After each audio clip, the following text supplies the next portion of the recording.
검찰 구형 좀 어떻게 예상하시는지요?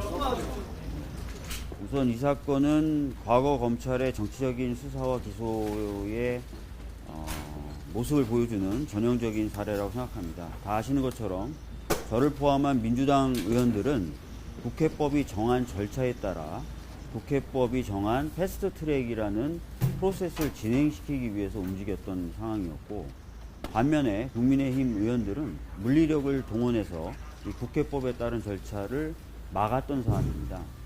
이러한 진실이 드러날 것이라고 보여지고 그 진실에 부합하는 구형과 판결이 있을 것이라고 생각합니다. 어제 국민의힘 측에서는 벌금형 대해서 항소장을 제출한 의원들도 있는데 이에 대한 입장은 혹시 어떻게 되시는지 여쭙고 싶습니다. 아까도 말씀드렸던 것처럼 그 당시 상황은 국회법에 따라서 안건을 패스트트랙으로 지정해서 처리하려는 저희들의 정당한 행동이 있었고, 그것을 물리력을 동원해서 막으려고 했던 국회법 무력화 시도가 있었던 것입니다. 당연히 국민의힘 의원들은 무겁게 처벌받아야 되는 것이 맞고, 그것이 국회 선진화법의 도입의 취지에도 부합한다고 생각합니다. 검찰 측에서는 항소하지 않겠다고 입장을 밝혔는데 검찰이 갖고 있는 항소 관련된 내부 규정 다 아실 겁니다. 구형했던 형과 다른 종류의 형이 선고되면 항소하도록 되어 있습니다. 그럼에도 불구하고 항소하지 않는 것은 제대로 된 업무 처리라고 보기 어렵다라고 말씀드리겠습니다. 이런 질문일 수 있겠습니다만 이 사건도 검찰이 나중에 항소를 포기해야 된다든가 이런 생각. 가정에 가정을 덧붙여서 그렇게 얘기하기는 어려울 것 같아요. 나중에 적절한 상황이 되면은 말씀드리도록 하겠습니다. 그래서 오늘 검찰 구형 어떻게 좀 예상하시는지 여쭤보겠습니다. 글쎄요, 이 사건은 윤석열 검찰의 미운 털이 박힌 저를 비롯한 민주당 의원들에 대한 구색 맞추기 그리고 선별적 보복 기소입니다. 나경원 의원 등 자한당 국회의원들에 대해서 분리기소 2개의 분리판결이라는 법에도 없는 봐주기 기소와 재판이 있었습니다. 나경원 의원 등의 국회법 위반 사건과 비교하면 제 사건 그리고 동료 의원 사건은 100분의 1 사이즈도 채 안 됩니다.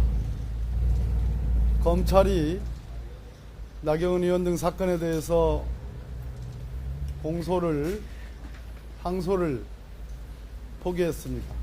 그렇다면 저희들 사건이 없어져야 할 사건입니다. 담담하게 구형을 지켜보고 그리고 결심 공판이니만큼 지난 5년간 이곳 서울 남부지방법원은 제가 1994년도에 초임으로 발령받은 그 법원입니다. 5년간 세심하고 그리고 배려 있게 재판을 해주신 재판부께 경의를 표합니다. 어제 국민의힘 몇 의원들은 벌금형 대해서 항소장을 제출하기도 했는데 이에 대해서 입장은 어떠신지 여쭙고 싶습니다. 창피하니까 하늘 우러러 창피하니까 항소하는 모양새를 갖춘 거지. 선거법 위반 사건은 다른 사건과 병합이 되는 경우에 선거범죄가 경미할 경우에 분리기소, 분리선고를 합니다. 헌법재판소의 결정 취지가 있다고는 하나 국회법은 선거법과 성격을 달리합니다. 처음부터 분리기소 그리고 분리판결을 했습니다. 봐주기 수사고 봐주기 재판입니다. 그런 측면에서 아마 항소를 하면서 집에서 혼자 있을 때는 웃고 있을 겁니다. 검찰의 항소 포기에 대해서는 어떻게 생각하시나요? 지금까지 설명드린 바와 같이 사건이 기소를 시작으로 하면 5년, 6년, 그리고 재판으로 시작하면 5년 된 사건입니다. 그러한 사건을 최소화한다는 차원에서 항소를 포기한다고 설명을 했는데 이 사건은 말 그대로 동물국회를 극복하는 국회 선진화법을 적용하는 첫 번째 케이스, 제대로 된 케이스입니다.